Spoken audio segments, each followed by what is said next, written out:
नमस्ते बच्चों, कक्षा 8 विषय गणित और प्रश्नावली है 13.2। 13.1 में तो जैसे अनुपात और समानुपात से संबंधित क्वेश्चन थे। 13.2 में जो क्वेश्चन है वो है प्रतिलोम अनुपात से संबंधित। प्रतिलोम अनुपात में भी क्या, जैसे समानुपात में अपने दो संख्याओं का चार संख्याओं की जैसे तुलना थी, वैसे ही प्रतिलोम अनुपात में भी चार संख्याएँ होती है। जैसे पहली x1 है, दूसरी x2 और फिर एक y1 और y2 है। तो इसमें क्या होता है कि जैसे x1 और उसके बाद y1 आया, इनमें तो क्या हुई, बढ़ोतरी हुई।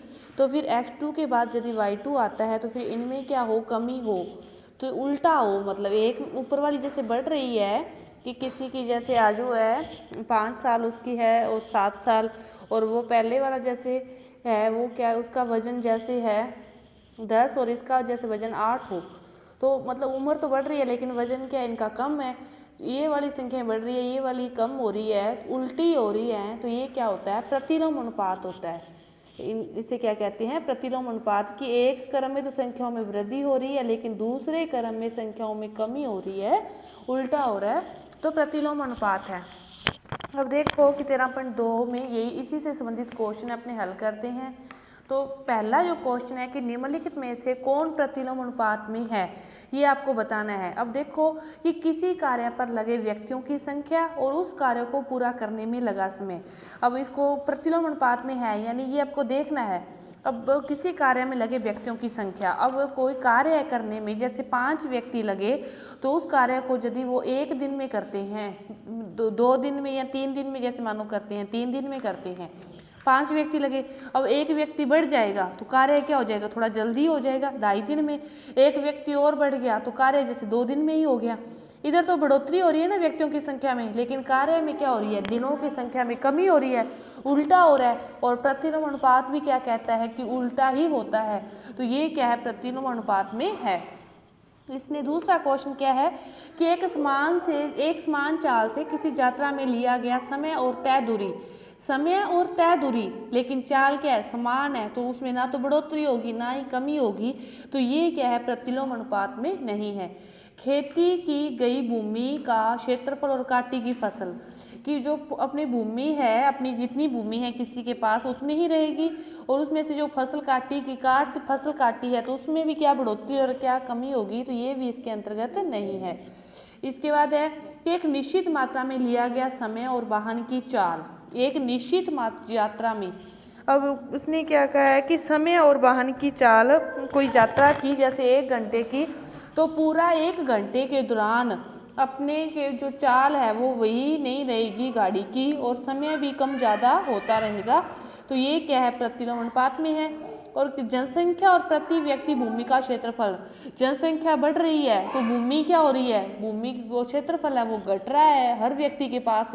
कि ऐसे एक घर में 5 जने हैं, वो अलग अलग कमरों में रहते हैं, पांचों में उनके पास एक एक कमरे का क्षेत्रफल मान लो कि आ रहा है, लेकिन उस घर में जैसे एक बच्चा हुआ तो कितने हो गए, 6 हो गए। 6 होने के बाद वो बच्चा भी तो उसी घर में उन्हीं के क्षेत्रफल के बीच में ही रहेगा, तो फिर भूमि का क्षेत्रफल सभी के पास क्या हो रहा है, कम हो रहा है। तो जनसंख्या तो क्या है, बढ़ रही है, लेकिन भूमि का क्षेत्रफल कम हो रहा है, तो फिर ये भी किस में आएगा, प्रतिलोम अनुपात में आएगा। अब देखो अगला क्वेश्चन है कि विजेताओं की संख्या, और आपको 1 लाख पुरस्कार राशि है। अब विजेताओं की संख्या यदि बढ़ रही है तो राशि कैसे डिवाइड होगी, इसको देखना है। तो इसको कैसे करोगे कि 1 लाख, एक विजेता है तो उसको 1 लाख आएगी, तो फिर यदि 2 विजेता है उसको 50,000 आएगी। अब 4 विजेता हैं तो 1 लाख में से 4 विजेता हैं तो चारों को फिर क्या मिलेगी, समान राशि मिलेगी। तो फिर 1 लाख में क्या कर देंगे, 4 का भाग दे देंगे, तो फिर कितनी मिल जाएगी, चारों को 25,000 रुपये कितनी मिल जाएगी, 25,000। इसके बाद देखो 5 हो जाएंगे तो फिर 1 लाख में 5 का भाग दे देंगे तो कितनी मिल जाएगी, 20,000। अब 8 व्यक्ति हो जाएंगे तो 1 लाख में 8 का भाग दे दोगे। 10 हो जाएंगे तो 1 लाख में 10 का भाग दे के, 20 हैं तो 1 लाख में 20 का भाग दे के आप इस सारणी को पूरा करोगे कि कितने विजेता होंगे, तो सभी को फिर समान राशि मिलेगी। समान राशि और टोटल राशि कितनी है, 1 लाख है। जितने व्यक्तियों की संख्या बढ़ती जाएगी उनका भाग दे के आप इस सारणी को पूरा करोगे। तीसरा क्वेश्चन देखो, आपको एक दे रखा है पहिया दे रखा है और उसके अंतर्गत सारणी बनाकर दी है। तो पहिया कैसे हो गया, एक वर्त के आकार का हो गया, वर्त के आकार का पहिया हो गया। तो उसके केंद्र पर बनने वाले सभी कोणों का योग कितना होता है, कितना होता है 360 डिग्री, 360 डिग्री होता है।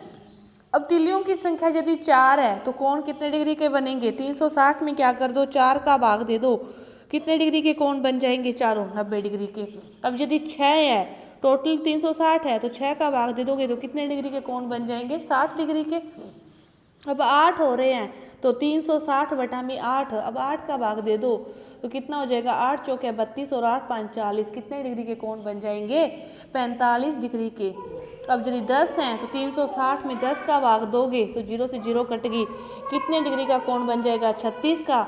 अब यदि 12 है तो 12 का भाग दे दो, 12 3 36, कितने डिग्री के कोण बन जाएंगे, 30 डिग्री के कोण बन जाएंगे। मतलब भाग दे के आपको लिखना है। इसके बाद इसने एक लाइन और कही है कि 15 तिलियों वाले पहिए के लिए, अब 360 में किसका भाग दे दोगे, 15 का दे दोगे। और उसके बाद यदि बीच का कोण 40 डिग्री हो तो फिर तिलियों की संख्या, अब देखो कि 360 में उस तिलियों की संख्या का भाग देते हैं तो कौन आता है। अब x का मान निकालना है तो इसको इधर चला जाएगा और 40 कहाँ आ जाएगा, नीचे आ जाएगा। 0 से 0 कटी, 4 में 36, कितनी तिलियाँ होगी, 9 तिलियाँ होगी। तो उनके बीच में जो कोण बनने वाला है वो कितने डिग्री का होगा, 40 डिग्री का होगा। इसके बाद जो सारे क्वेश्चन हैं वो प्रतिलोम अनुपात पर और एक ही तरीके से हो रहे हैं। तो मैं आपको 1-2 क्वेश्चन समझा रही हूँ, बाकी क्वेश्चन क्या करोगे आप खुद हल करोगे। तो देखो क्या है पहला क्वेश्चन कि मिठाई 24 बच्चों को बांटा जा रहा है और प्रत्येक बच्चे को 5 मिठाइयाँ आती है और यदि 4 की कमी आ जाए बच्चों की संख्या में, बच्चे कितने हैं। चौथा क्वेश्चन देखो कैसे करोगे कि बच्चे कितने हैं 24 और प्रत्येक बच्चे को कितनी मिठाई आई 5, तो टोटल मिठाइयाँ फिर दोनों का गुना, 5 चौके 20 और 120, टोटल मिठाइयाँ कितनी हैं 120। बच्चे थे 24, कमी आ गई 4 की, तो फिर बच्चे कितने हो गए 20, कमी आ गई 4 की तो बच्चे कितने हो गए 20। और प्रत्येक बच्चे को, टोटल मिठाइयाँ तो वही है, और प्रत्येक बच्चे को कितनी मिठाई आएगी भाग दे देंगे तो कितनी मिठाइयाँ आएगी 6 मिठाइयाँ। प्रत्येक बच्चे को कितनी मिठाइयाँ आएगी 6 मिठाइयाँ। दोबारा देखो कि 24 बच्चे हैं और प्रत्येक को 5 मिठाइयाँ आ रही है, दोनों का गुणा किया, टोटल मिठाइयाँ कितनी होगी 120। अब यदि बच्चों की संख्या में 4 की कमी होगी तो कितने बच्चे हो गए 20, और 120 मिठाइयों को 20 बच्चों में बांटना है तो प्रत्येक बच्चे को कितनी मिठाइयाँ आएगी 6। अगला क्वेश्चन देखो, इन सभी क्वेश्चनों को कैसे करते हैं कि पशुशाला में 20 पशुओं के लिए 6 दिन का पर्याप्त भोजन है, यदि 10 पशु और आ जाएं तो यह भोजन कितने दिन तक पर्याप्त रहेगा। वही बात है कि 20 पशुओं के लिए 6 दिन का पर्याप्त भोजन है। अब देखो इन क्वेश्चनों को कैसे हल करेंगे। पशुशाला में जैसे पशुओं की संख्या, पांचवा जैसे क्वेश्चन है, पांचवा है क्या, पांचवा क्वेश्चन है कि पशुओं की संख्या, यहाँ पे लिखो पशुओं की संख्या, पहले पशु कितने थे, पहले पशु थे 20 लिख दो और उसके बाद 10 और आगे तो कितने हो गए 30। अब जो भोजन है वो कितने दिन के लिए है, पहले भोजन कितने दिन के लिए है 6 दिन के लिए, बाद का अपने को निकालना है तो उसको क्या मान लो x मान लो। ये सारे क्वेश्चन आपको बस इसी तरह करने हैं कि पशुओं की संख्या पहले 20 है, बाद में 10 और जुड़ के 30, भोजन पहले 6 दिन का है, बाद में उनको x मान लिया।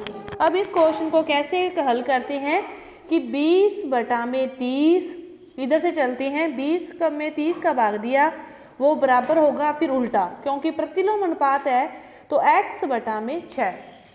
बस आपको लिखने का तरीका आना चाहिए कि 20 बटा में 30 ऐसे चले, फिर बराबर करना है तो उल्टा लेके आना है। प्रतिलोम अनुपात में क्या होता है, यदि पहली संख्या बढ़ रही है दूसरी संख्या फिर क्या हो रही है कम हो रही है, तो x बटा में 6। अब क्या करो तिरछा गुना करो, x का मान निकालना है, x इधर ही रहेगा, 6 भाग में है तो 6 इधर किस साइड में आ जाएगा गुना में आ जाएगा। 6 के पाड़े में 30 5 पर और 5 के पाड़े में जो 20 है वो 4 पर आते हैं, तो x का मान कितना आ गया 4। x क्या था, भोजन के दिन थे, तो फिर वो कितने दिन का भोजन फिर बचेगा, जो प्रयोग पड़ा है पशुशाला में वो कितने दिन का भोजन है 4 दिन का भोजन है। अगला क्वेश्चन देखो छठा कि एक ठेकेदार यह आकलन करता है कि जमींदार के घर में पुण्य तार लगाने का कार्य 3 व्यक्ति 4 दिन में करते हैं, यदि 3 के स्थान पर 4 व्यक्तियों को इस काम पर लगाया जाए तो वह कार्य कितने दिन में पूरा करेंगे। 3 व्यक्ति हैं, वो कितने दिन में कर रहे हैं? 4 दिन में कर रहे हैं। अब यदि व्यक्तियों की संख्या बढ़ जाएगी तो दिनों की संख्या में फिर क्या होगी? कमी होगी। तो ये क्वेश्चन किसके अनुसार होगा? प्रतिलोम अनुपात के अनुसार होगा। तो वैसे ही करना है छठा क्वेश्चन भी, कि पहले तो है क्या है? व्यक्ति पहले कितने व्यक्ति हैं? 3, और फिर बाद में उसने कितने कर दिए? 4। अब दिन है, जब 3 व्यक्ति थे तो कितने दिन में करते थे? 4 दिन में। अब जब 4 हैं तब कितने दिन में करेंगे? अपने को नहीं पता, एक्स मान लिया। अब लिखना कैसे है? 3/4, 3/4 बराबर x/4, x/4। x का मान निकालना है तो 3/4 गुणा 4, 4 से 4 कट गया। x का मान कितने दिन में करेंगे? 3 दिन में करेंगे। 7वां क्वेश्चन देखो कि बोतल में 25 बक्सों में रखा जाता है और प्रत्येक बक्से में 12 बोतलें हैं। 25 बक्सों में रखा जाए यदि ये बोतलों का एक बैच, और प्रत्येक में 12 बोतलें हैं। यदि इसी बैच की बोतलों को इस प्रकार रखा जाए कि प्रत्येक बक्से में कितनी बोतलें आ जाए? 20 बोतलें आ जाए, तो कितने बक्से भरे जाएंगे? 25 बक्सों में रखा जाता है, जबकि प्रत्येक बक्से में कितनी बोतलें हैं? 12 बोतलें हैं। और यदि इसी बैच की बोतलों को इस प्रकार रखा जाए कि प्रत्येक बक्से में कितनी बोतलें आ जाए? 20 बोतलें आ जाए। अब पहले तो देखो अपने को पास क्या है? 12 बोतलें और 20 बोतलें। बोतलें 12 है, 20 है, बक्से जब ये 12 थी तो 25 हैं। अब इसके लिए अपने को निकालने हैं, तो 12/20 बराबर x/25। x का मान निकालना है 12 गुणा 25/20, 5 के 20, 25, 4 तिये 12 और 5 तिये 15। कितने बक्से भरे जाएंगे? 15। ये बाकी के जो क्वेश्चन हैं 8वां, 9वां, 10वां, 11वां, बस आपको लिख के ऐसे ही हल करने हैं। तो आप समय हल करोगे कि दिन है। अब देखो कैसे लिखने का तरीका आपको समझ में आ ही गया होगा कि पहले लिखोगे दिन 63 और फिर 54। मशीनें इसके लिए 42 है, इसके लिए नहीं पता, x लिखी। तो 63/54 बराबर x/42। बस x का मान निकालना है, 42 गुणा में चला जाएगा। तो बाकी के सारे क्वेश्चन आप समय हल करोगे तो आपकी जो प्रश्नावली है 13वीं पूरी हुई। धन्यवाद।